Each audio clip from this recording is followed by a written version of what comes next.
আমাদের মিজান আজহারি ভাই বলছিল এক মাহফিলে, একদল আগে খাইছে আর একদল নতুন করে খাওয়ার ধান্দা করছে, ওদের গায়ে আগুন লেগে গেছে। তোমাদের কি নাম লইছিল? তো তোমার গায়ে আগুন লাগে কেন? উনি তো কারো নাম লয় নাই, আগুনটা লাগলো কেন গায়ে? আমরা বাস্তবেও তা দেখতে পাচ্ছি।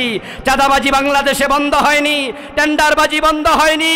ছাত্ররা 2000 প্রাণ দিয়েছে। এই দেশের বৈষম্য দূর করে আমরা ছাড়বো ইনশাআল্লাহ। আমরা পেটের চিন্তা রাজনীতি করি না, রাজনীতির কথা বলি না।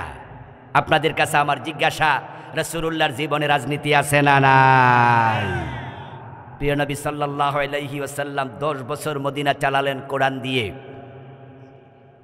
তাহলে আমাদের বাংলাদেশ তো আমরা একদিনও কোরআন দিয়ে চালাইতে পারলাম না। আমরা কোরআনওয়ালারা কোরআন দিয়ে দেশ চালানোর কথা বলবই, থামাতে পারবা না। ভালো লাগলেও বলবো, ভালো না লাগলেও বলবো। এদেশের নাগরিক, আমাদেরকে বলতে দিতে হবে। জেলে দিলে সেখানে গিয়েও বলবো। প্রিয় নবী বলছেন, ফাকুলু সুকান লিমান গায়্যারা বাদি। যখন ফেরেশতারা বলবে ইয়া রাসূলুল্লাহ এগুলো সুবিধাবাদী, আপনার ইসলামকে তারা বিকৃত করেছে, যাহা ছিল না তাহা বানাইছে, আর যাহা ছিল তার কিছু কিছু বাদ দিছে।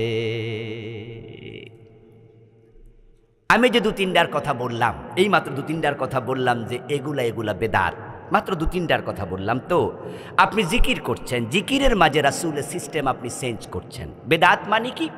হিয়াল ইবাদাতুল মুহদাসা মা লাম তাকুন ফি জামানিন নবী ওয়া আসহাবি।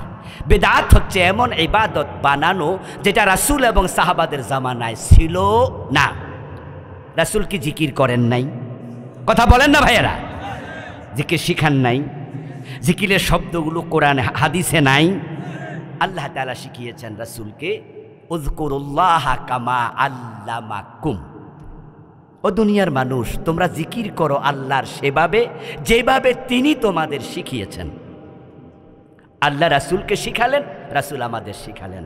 জিকিরের শব্দ লা ইলাহা ইল্লাল্লাহ, সুবহানাল্লাহ, আলহামদুলিল্লাহ, আল্লাহু আকবার, সুবহানাল্লাহি ওয়া বিহামদিহি সুবহানাল্লাহিল আযীম ওয়া বিহামদিহি আস্তাগফিরুল্লাহ, সুবহানাল্লাহি ওয়ালহামদুলিল্লাহি ওয়া লা ইলাহা ইল্লাল্লাহু ওয়াল্লাহু আকবার, আশহাদু আল লা ইলাহা ইল্লাল্লাহু ওয়াহদাহু লা শারীকা লাহু। আর কত আফদালুজ যিকরি লা ইলাহা ইল্লাল্লাহ রাসূল শিখিয়েছেন শব্দ। কিন্তু রাসূল জীবনে কি ইল্লাল্লাহ একদিনও জিকির করেছেন? করেন নাই। তা আপনি পাইলেন কই? এটা আপনার বানানো, এটাই বেদাত। এটা আপনার পীরের বানানো, এটা বেদাত। রাসূলুল্লাহ সাহাবীরা জিকির করতে করতে বাসার আগে কয়দিন উঠছে? তা আপনি লাপালাপি করেন কেন? রাসূলুল্লাহ জিকিরের সময় কি ঢোল বাজাইছে? কথা বলেন না কেন? তবলা বাজাইছে? চুল ছাইরা দিয়ে নাচছে? হম হম হম হম করছে? ইলখা ইলখা ইলখা কি কি জিকির এটা? এমন কিছু জিকির আছে যেগুলা দেখলে যারা কাফের, ইসলাম বিদ্বেষী নাস্তিক, তারা জিকির নিয়ে ট্রল করে। আমার মনে ইসলামকে আপনি বিকৃত করেছেন, আপনি বেদাতি। বলতে পারেন রাসূলুল্লাহর জন্মদিবসে একটা ঈদ করলাম, অসুবিধা কি? আজানের আগে দুরূদ শরীফ পড়লাম, অসুবিধা কি? আমার দোস্ত, আমি বলছি অসুবিধা কিচ্ছু আমার নাই, কিন্তু আল্লাহর ইসলামের বড় ক্ষতি হয়ে যাবে তোমার বেদাত।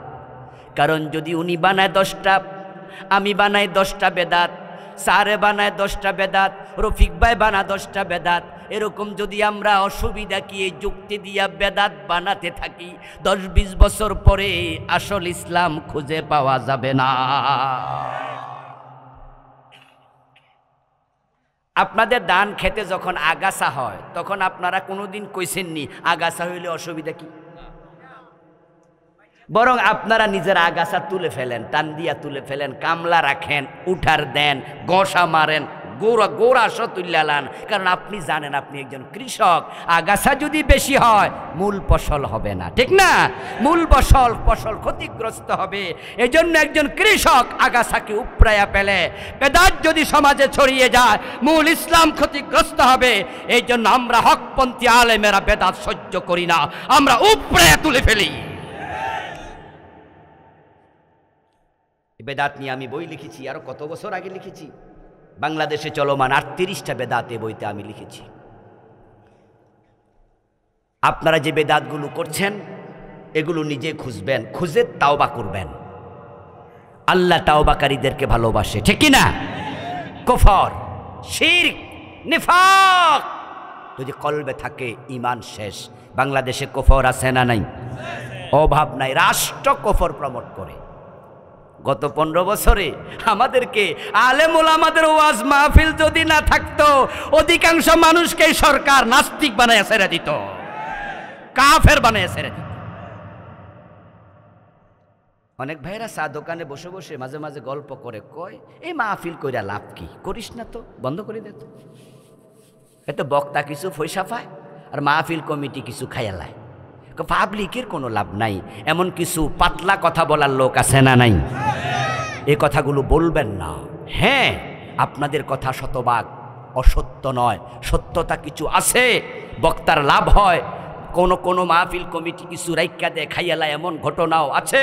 কিন্তু মাহফিলে লাভ নাই এটা আপনি বলবেন না। এই মাহফিল যদি না থাকতো, জি বাংলা স্টার জলসার ধাক্কায় ঘরে ঘরে ফরকিয়া ঢুকে যেত।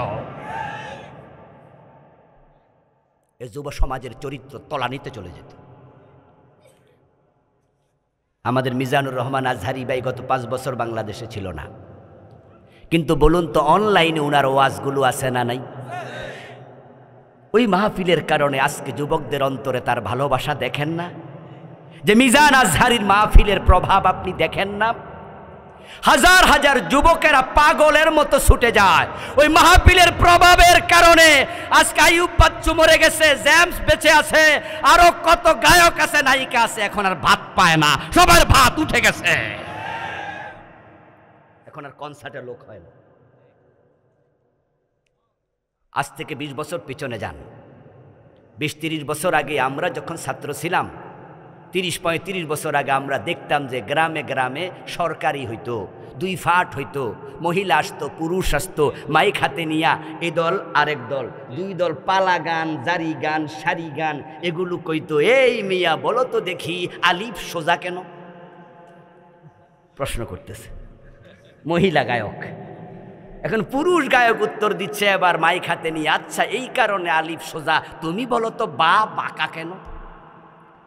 আর শ্রোতারা তো বলতো, দেখছো নি কত বড় বড় আলেম আমাদের সামনে আইছে, আলিফ সোজা কেন বা বাঁকা কেন? কত গান হতো, জারি গান, সারি গান। আপনাদের কাছে জবাব চাইবে, এখন কি সেগুলো আছে? আলহামদুলিল্লাহ, এই মাহফিলের ধাক্কাতে সেগুলো উপড়ে গেছে। মিজানুর রহমান আজহারি ভাইয়ের ওয়াজে মানুষের ঢল নাপছে। একটু কল্পনা করুন তো, আল্লামা সাইদি যদি বেঁচে থাকতেন আর আল্লামা সাইদির মাহফিল এখন হতো, তাহলে তো বাংলাদেশে কোনো মাঠ খুঁজে পাওয়া যেত না।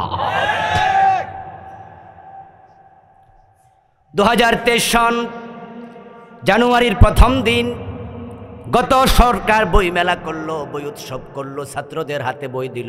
কলেজে, আপনার হাই স্কুলে 1 থেকে ক্লাস 10 পর্যন্ত বই বিতরণ হলো। আমরা বই পাওয়ার পর দেখি সিলেবাসে তারা কুফরি ঢুকাইয়া দিছে। ক্লাস 6-এর বইতে বিবর্তনবাদ ঢুকাইছে। তারা রাউন্ড করে ছবি দিছে, মানুষ মানুষ মানুষ মানুষ, একবার উপরে দিছে বান্দর। তারা সেখানে বুঝাইছে যে মানুষ একসময় কি ছিল, আপনারা কি শোনেন নাই? এই থিওরি দিয়েছে ডারউইন নামে একজন নাস্তিক। আল্লামা সাইদি রহমতুল্লাহ আলাই তিনি বলেছেন এ বিষয়ে কত কথা।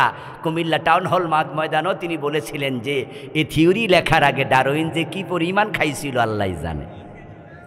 এবং তিনি মন্তব্য করছেন হয়তো যা খাইছিল এটার মেয়াদ ছিল না, মেয়াদ উত্তীর্ণটা খাইছে। না হয় মানুষ বান্দর ছিল, তার মাথায় ঢুকলো কেমনে? আচ্ছা, মানুষ যদি বান্দর থেকে আসে, পৃথিবীতে এখনো বান্দর আছে না নাই? তো হেয়ান্তে কিছু মানুষ হইতো না? কোন বান্দর মানুষ হইতে শুনছেন? বান্দরের সাথে মানুষের চরিত্রের কিছু মিল আছে, চেহারার কিছু মিল আছে। আচ্ছা, পাবদা মাছের সাথে কি বোয়াল মাছের মিল নেই? তাই বলে যদি কেউ বলে যে বোয়ালের পূর্বপুরুষ পাবদা মাছ, এটা কি হইল? আন্দাজা কথাবার্তা। কোথাকার কোন ডারউইন এটা বলেছে বলুক, আমাদের কিচ্ছু আসে যায় না, আমরা এগুলো নিয়ে মাথা গামাইনি। কারণ এগুলো ইউনিভার্সিটির সিলেবাসে পড়াইতো কোনো কোনো জায়গায় একবারে উপরের ক্লাসগুলোতে। আমরা জানতাম যে দর্শন বিভাগে এগুলো পড়ায়, পড়াজ্ঞা। কারণ আমাদের বাচ্চারা ইউনিভার্সিটি যখন পড়ে তখন তারা অ্যাডাল্ট হয়ে যায়, বড় হয়ে যায়, বোঝে। ইউনিভার্সিটির যে টিচার পড়ায় ওই বেটাও বোঝে যে এটা ফাও থিওরি, সিলেবাসে আছে, জাগা পড়াই। আর যদি শক্ত করে পড়াইয়া কোনো টিচার ছাত্রদেরকে বলতো, হ্যাঁ আমাদের পূর্বপুরুষ বান্দর ছিল, ছেলেরা জবাব দিত, স্যার আপনার দাদা হয়তো।